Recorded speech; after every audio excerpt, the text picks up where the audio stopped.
सर्वसामान्य नागरिकांवर लादण्यात आलेल्या अन्यायकारक वाढीव घरपट्टीच्या निषेधार्थ आज काँग्रेसच्या वतीने महानगरपालिकेसमोर टाळवादन आंदोलन करण्यात आले।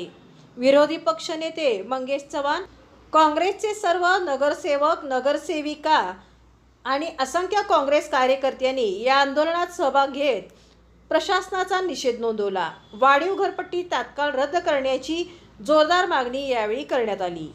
अरे कोण बंधू देत नाही, अरे कोण बंधू देत नाही।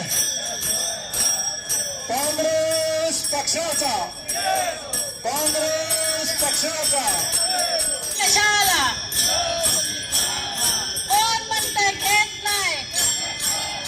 सांगली मिरज कुपवाड महापालिकेनं काही दिवसापूर्वी प्रशासनाच्या काळामध्ये भांडवली मूल्य आधारित सर्व नागरिकांना, ग्राहकांना घरपट्टी लागू केली आहे आणि ही घरपट्टी अतिशय वाढून आली असल्यामुळे नागरिकांच्या मध्ये रोष आहे आणि सर्व काँग्रेस पक्षाच्या नगरसेवकांच्या वतीने आज इथं आम्ही घंटानाद आंदोलन करत आहे, जेणेकरून प्रशासनाचे कान उघडले पाहिजेत, सत्ताधाऱ्यांचे कान उघडले पाहिजेत।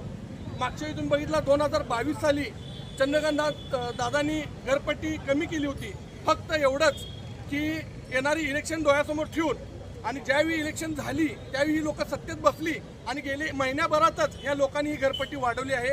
त्यामुळे आम्ही काँग्रेस पक्षाच्या वतीने सर्व नगरसेवकांच्या वतीनं या गोष्टीचा निषेध करतो आणि येणाऱ्या काळात लवकरात लवकर ही घरपट्टी कमी नाही झाली तर ह्याच्यापेक्षा तीव्र आंदोलन करतो। एवढं टाळवाद्य आंदोलन केले जेणेकरून प्रशासनाचे आणि सत्ताधाऱ्यांचे कान उघडले पाहिजेत आणि नागरिकांच्या समस्या समजून घेतल्या पाहिजेत।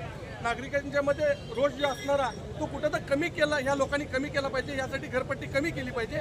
ह्या निषेधात आम्ही या ठिकाणी टाळवाद्य आंदोलन सर्वात 100% झालं पाहिजे। नाही झालं तर आम्ही अमरण उपोषण करू, रस्त्यावर उतरू, सर्व पब्लिकला घेऊन रस्त्यावर उतरू। आता देशाभरात फक्त मन की बातच चालू आहे, पण जनतेची बात ऐकणारा कोणच इथं उरलेला नाही आहे। जसं पालकमंत्री असतील, इथले आमदार असतील, इथलं प्रशासन असेल किंवा सत्ताधारी असतील, यांनी कुठं तर जनतेत उतरून जनतेची मन की बात ऐकणं गरजेचं आहे।